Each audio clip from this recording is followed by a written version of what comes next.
बिना boiling point पे गए हुए, बिना 100 डिग्री सेल्सियस अटेंड किए हुए लिक्विड के पार्टिकल्स वेपर में चेंज हो रहे हैं।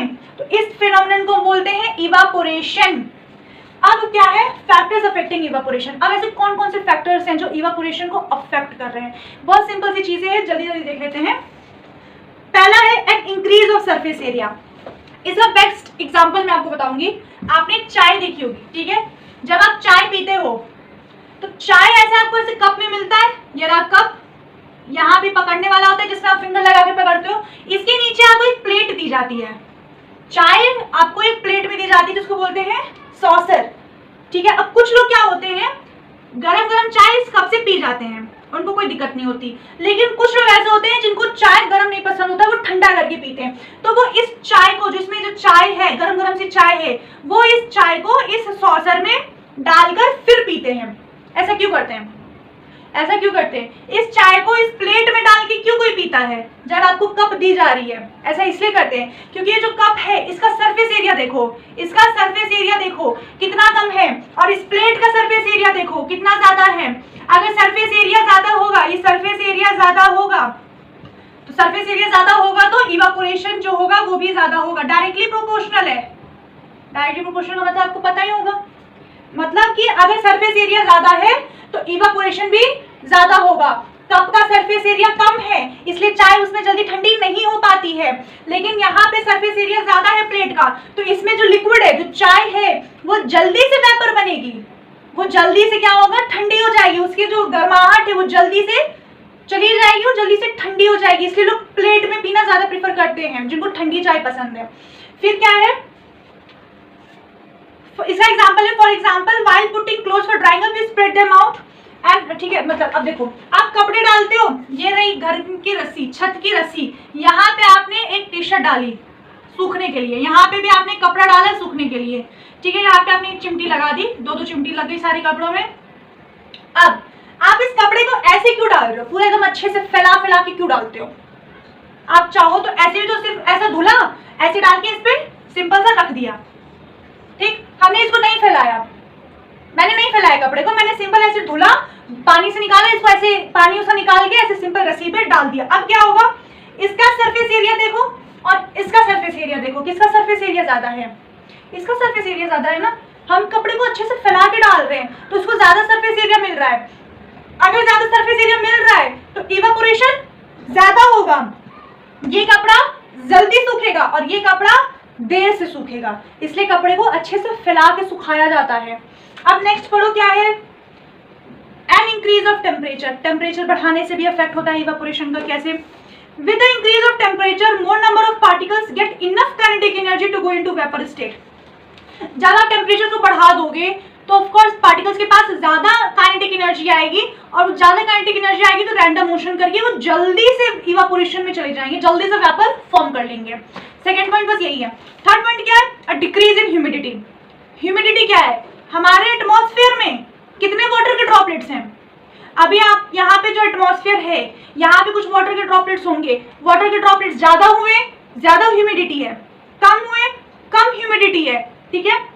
Humidity is the amount of water vapour present in air. Water vapour कितने हैं एयर में, उससे हम ह्यूमिडिटी पता करते हैं। ज्यादा वाटर वेपर, ज्यादा humidity, come water vapour, come humidity. The air around us cannot hold more than a definite amount of water vapor at a given temperature. If the amount of water in air is already high, the rate of evaporation decreases. अगर हमारे atmosphere में ज्यादा water vapour हैं तो evaporation क्या होगा, देर से होगा, जल्दी नहीं होगा। अगर ह्यूमिडिटी कम है तो इवापोरेशन जल्दी हो जाएगा। अब मान लो आपने कपड़े डाले थे सूखने के लिए, यहाँ पे ऑलरेडी वाटर के ड्रॉपलेट्स हैं हमारे एटमॉस्फेयर में, तो इसके जो वाटर वेपर्स बनेंगे, इसको तो स्पेस ही नहीं मिलेगी ना एयर में, इसको स्पेस मिलेगी नहीं एयर में कि वो अपने वेपर वहां दे सके जब तक ये पूरा एरिया खाली नहीं होगा। और अगर दूसरी कंडीशन ले लो, यहाँ के जो वेपर्स है, मान लो यहाँ पे बहुत ही कम ह्यूमिडिटी है, बस इतनी सी है, तो इसके जो वेपर्स जाएंगे ये भी जल्दी से वाटर वेपर फॉर्म कर लेंगे, तो ये कपड़ा जल्दी सूखेगा और ये कपड़ा देर से सूखेगा। मतलब ज्यादा ह्यूमिडिटी, अगर ह्यूमिडिटी हाई है तो जो इवापोरेशन होगा, इवापोरेशन वो लो होगा, और अगर कम ह्यूमिडिटी है, ह्यूमिडिटी कम है, तो इवापोरेशन क्या होगी, जल्दी हो जाएगी। बस यही है, ये इन्वर्सली प्रोपोर्शनल है, ठीक है। इन्वर्सली प्रोपोर्शनल का मतलब होता है अगर एक चीज ज्यादा तो दूसरी कम, दूसरी का ज्यादा तो पहली वाली कम, अगर ये ज्यादा तो ये कम, ये ज्यादा तो ये कम, ठीक है। अब एक और पॉइंट क्या है, and increase in wind speed, अगर विंड की स्पीड बढ़ा दी जाए तो इवापोरेशन पे क्या इफेक्ट होगा। It is a common observation that clothes dry faster on a windy day. आपने देखा होगा जब बहुत तेज हवा चलती है तो कपड़े उसमें भी सूख जाते हैं जल्दी से, ऐसा क्यों होता है, हवा में कपड़े जल्दी क्यों सूख जाते हैं। With the increase in the wind speed, the particles of water vapor move away with the wind, decreasing the amount of water vapor in the surrounding. अभी मैंने आपको बताया कि अगर यहाँ पे वाटर के ड्रॉपलेट्स ज्यादा हुए तो क्या होगा, इसके वाटर वेपर को बनने में यहाँ पे दिक्कत आएगी, तो ये वाटर वेपर यहीं पे एब्जॉर्ब होकर रह जाएगा, यहाँ पे नहीं जा पाएगा। अब मान लो बहुत तेज हवा आ रही है, ये आई हवा का झोंका, ये आया हमारा विंड, और विंड ने क्या किया, ये जो यहाँ पे ह्यूमिडिटी थी इसको ये उड़ा के ले गई, ये पूरा सराउंडिंग क्या हो गया, खाली हो गया। विंड आया यहाँ के वाटर वेपर को उड़ा के ले गया, अब यहाँ का जगह खाली हो गया, तो इसको जगह मिल गई यहाँ पे वाटर वेपर देने की, ये आराम से इवापोरेट करके वाटर से वाटर वेपर फॉर्म कर लेगा, ये हो गया। अब देखो, how does evaporation cause cooling, evaporation से कूलिंग कैसे होती है, हमें ठंडा कैसे लगता है इवापोरेशन से। In an open vessel the liquid keeps on evaporating, अगर कोई खुला बर्तन है तो उसमें जो पानी है वो हमेशा इवापोरेट होते रहता है, कम अमाउंट में होगा। अगर टेम्परेचर, यहाँ का जो टेम्परेचर है वो बहुत ही नॉर्मल सा टेम्परेचर है, तो आप ठंडियों में देखते होगे कपड़े देर से सूखते हैं, ऐसा क्यों होता है, क्योंकि वहाँ का टेम्परेचर ठंडा होता है ना, और गर्मी में कपड़े जल्दी सूख जाते हैं क्योंकि टेम्परेचर थोड़ा सा गर्म सा होता है। तो अगर टेम्परेचर नॉर्मल है, ठंडा है, तो देर से इवापोरेट हो रहा होगा, लेकिन पानी हमेशा इवापोरेट होता ही रहता है, कंटिन्यूअसली इवापोरेट होता रहेगा, चाहे टेम्परेचर जैसा भी हो। लेकिन बात वही है कि कुछ जल्दी हो जाते हैं, कुछ जल्दी सूख जाता है, कुछ देर से सूखता है, लेकिन इवापोरेशन हमेशा होता है। The particles of liquid absorb energy from the surrounding to regain the energy lost during evaporation. This absorption of energy from the surroundings makes the surroundings cold. अब देखो हमें ठंडा कैसे लगता है इवापोरेशन की वजह से। ये एक बर्तन है, इसमें भरे हुए है पानी, पूरा पानी भरा हुआ है। अब ये क्या करेगा, ये तो इवापोरेट होगा। इवापोरेशन में क्या करता है, इसके जो सराउंडिंग से एनर्जी ले लेता है, सराउंडिंग से ये एनर्जी ले लेता है। अगर ये सराउंडिंग से एनर्जी ले रहा है तो सराउंडिंग में एनर्जी क्या हो रही है, कम हो रही है। यहाँ की एनर्जी पानी के पार्टिकल्स ले रहे हैं ताकि वो अपनी काइनेटिक एनर्जी बढ़ा के वाटर वेपर में फॉर्म कर लें। तो अगर ये यहाँ की सराउंडिंग की एनर्जी जा रही है इस पानी के अंदर, तो यहाँ की सराउंडिंग की एनर्जी हो गई कम, और जब एनर्जी कम हो रही है तो वहां पे अपने आप ठंडा लगेगा, क्योंकि एनर्जी तो ये ले लिया ना। मान लो यहाँ पे गर्मी है, इसने सारी गर्मी ले ली ताकि अपनी काइनेटिक एनर्जी बढ़ा सके, तो यहाँ की गर्मी तो गायब हो गई ना सराउंडिंग की। अब यहाँ पे क्या होगा, ठंडा ठंडा मौसम होगा, ठंडा ठंडा कूल कूल, यहाँ पे क्या आ जाएगी, कूलिंग आ जाएगी। बस यही बात है। वाटर क्या करता है, वाटर के पार्टिकल्स क्या करते हैं, एनर्जी एब्जॉर्ब कर लेते हैं सराउंडिंग से ताकि वो अपनी एनर्जी बढ़ा सके और वेपर फॉर्म कर सके, और सराउंडिंग में क्या होता है, कूलिंग आ जाती है, क्योंकि वहाँ की एनर्जी तो पानी ले लेता है, वहाँ की हीट पानी ले लेता है, पानी के पार्टिकल्स ले लेते हैं। अब क्या है, what happens when you pour some acetone on your palm.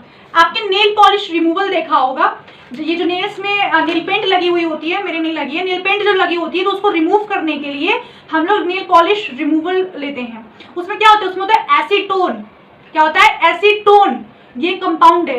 Acetone को जब आप हाथ पे ऐसे रखते होगे या नेल्स पे भी आप लगाते होगे तो आपको बड़ा ठंडा ठंडा सा लगता होगा। वो आपके बॉडी में से हीट को ले रहा है, और हीट को ले रहा है तो आपकी बॉडी में हीट कम हो रहा है, तो आपको इस एरिया में ठंडा ही लगेगा, क्योंकि आपकी जो हीट थी वो एसीटोन ने ले ली। अगर कोई हीट ले रहा है तभी तो आपको ठंडा लग रहा है, ठीक है, इसलिए आपको एसीटोन से ठंडा लगता है। अब अपने हाथ में पेट्रोल भी रखोगे ना, तो पेट्रोल रखने से क्या होगा, पेट्रोल आपके हाथ की, आपकी बॉडी की हीट एनर्जी ले लेता है, जिसकी वजह से आपके हाथों में, आपकी बॉडी में ठंडापन लगता है, कूलिंग आती है आपके बॉडी में, क्योंकि हीट तो पेट्रोल ले रहा है। पेट्रोल लिक्विड है, एसीटोन में क्या लिक्विड है, वो सब क्या कर रहे हैं, आपकी बॉडी से हीट ले रहे हैं ताकि वो वेपर फॉर्म कर सके। आप एसीटोन ऐसे लिक्विड फॉर्म में लेते हो, कॉटन में डिप करके, और यहाँ पे लगाते हो, कहाँ से गायब हो जाता है, वो वेपर फॉर्म में तो जा रहा है। वेपर फॉर्म में कैसे जा रहा है, बिना बॉइल किए। उसकी जो बॉइलिंग पॉइंट 100 डिग्री सेल्सियस होती है, बिना बॉइल के कहाँ जा रहा है, तो क्या करता है, पहले वो हीट एनर्जी लेता है, फिर वो इवापोरेट करके उड़ जाता है, और हमको क्या होती है, ठंडा ठंडा सा लगता है हाथों में। The particles gain energy from your palm or surroundings and evaporate, causing the palm to feel cool. वही बात ये है कि आपकी बॉडी से, आपके पाम से, आपके सराउंडिंग से वो एनर्जी लेता है और आपके फिर पाम को ठंडा ठंडा सा फील होता है। After a hot sunny day people sprinkle water on the roof और open ground because a large latent heat of vaporisation of water helps to cool the hot surface. गर्मियों में क्या होता है, शाम के टाइम पे या रात में भी या दिन में भी जब गरम गरम सा मौसम होता है तो छतों पर या ग्राउंड में लोग पानी छिड़क देते हैं। पानी क्यों छिड़कते हैं? वो जो वाटर है, ग्राउंड की जो तप होती है, जैसे दिन भर धूप रहा तो पूरा फर्श क्या होगा, गर्म हो चुका होगा। जब आप उससे पानी डाल रहे हो तो वाटर के पार्टिकल्स क्या कर रहे हैं, उस हीट को अपने अंदर ले रहे हैं, और हीट अपने अंदर लेंगे तो जो फ्लोर है, फ्लोर का जो हीट था वो तो पानी ने ले लिया, तब यहाँ पे कोई वो हीट बचा नहीं, तो ये चीज आपको ठंडा ठंडा सा लगता है और पानी हीट लेके वेपर फॉर्म में चला जाता है, तभी तो पानी सूख भी जाता है। हमेशा थोड़ी कि पानी वहीं पे रहता है, पानी वेपर फॉर्म में जाता है ना इवापोरेट करके, और ये फ्लोर क्या होता है, आपको ठंडा ठंडा सा लगता है क्योंकि उसकी हीट वाटर पार्टिकल्स ने ले ली। इसलिए लोग गर्मियों में क्या करते हैं, छतों पे पानी डाल देते हैं या ग्राउंड में पानी डाल देते हैं, तो आप अगर उस जगह से गुजरोगे तो आपको ठंडा ठंडा सा फील होगा। Can you cite some more examples from daily life where we can feel the effect of cooling due to evaporation? आप ऐसे 2-4 एग्जाम्पल आप कमेंट करके बताओ जहां पे आपने डेली लाइफ में देखा हो कि आपको ठंडा सा फील होता है। इस तरह के एग्जाम्पल्स आपको बताने हैं। Why should we wear cotton clothes in summer? गर्मियों में हमें कॉटन के कपड़े क्यों पहनने चाहिए?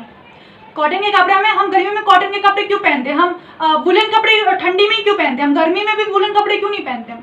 कॉटन जो है वो बहुत ही अच्छा एब्जॉर्बर है, वो लिक्विड को, हमारे जो बॉडी से पसीना निकलता है उसको वो एब्जॉर्ब कर लेता है। एक सरफेस एरिया मिल जाता है वो पसीने को, पानी को एक सरफेस एरिया मिल जाता है जिसमें वो जल्दी से इवापोरेट कर जाता है, और जो एयर है उसको एक एरिया मिल जाता है हमारे बॉडी से कांटेक्ट करने का, जिससे हमें क्या होती है, ठंडा ठंडा सा फील होता है। ड्यूरिंग समर वी परस्पायर, हमें पसीना आता है more because of the mechanism of our body which keeps us cool. हमारे बॉडी में से पसीना निकलता है, फिर वो वेपर फॉर्म में जाता है, हमारी बॉडी का हीट लेके वेपर फॉर्म में जा रहा है, तो तभी तो हमें ठंडा लगता है। अगर ये जा रहा है वेपर फॉर्म में तो इस एरिया का ये हीट लेके जा रहा है, तो इस एरिया में मुझे ठंडा सा लगेगा। देखो यहाँ पे ऐसा करी, मुझे ठंडा सा लगेगा क्योंकि मैंने विंड दिया ना, मैंने ऐसे करके विंड दिया, जो यहाँ पे जो ह्यूमिडिटी थी वो हट गई, इसको जगह मिला, यहाँ के पसीने को जगह मिला, मेरे चीक्स के पसीने को जगह मिला कि इवापोरेट कर सके। और जैसे ही इवापोरेट करेगा तो मेरे फेस को इस साइड पे नहीं, मुझे इस साइड पे थोड़ा ठंडा ठंडा फील हो रहा है। आप भी ऐसे ट्राई करो, आपको भी होगा, आपको ठंडा ठंडा लगेगा। देखो सभी एग्जाम्पल आपके पास हो रहे हैं, डेली लाइफ एग्जाम्पल है। आप ऐसे करो, आपके एरिया का जो ह्यूमिडिटी था वो चला गया, ये इवापोरेट हो गया, यहाँ पे आपको ठंडा ठंडा सा फील हो रहा है। सेम ही कॉटन के कपड़ों के साथ होता है। कॉटन के कपड़े क्या होते हैं, ये पसीने को एब्जॉर्ब कर लेते हैं, तो यहाँ से क्या होता है, इवापोरेट होकर चला जाता है और फिर हमें ठंडा ठंडा सा फील होता है, इसलिए हम कॉटन के कपड़े पहनते हैं गर्मियों में। कॉटन क्या है, being a good absorber of water को काफी अच्छे से एब्जॉर्ब करके रखता है।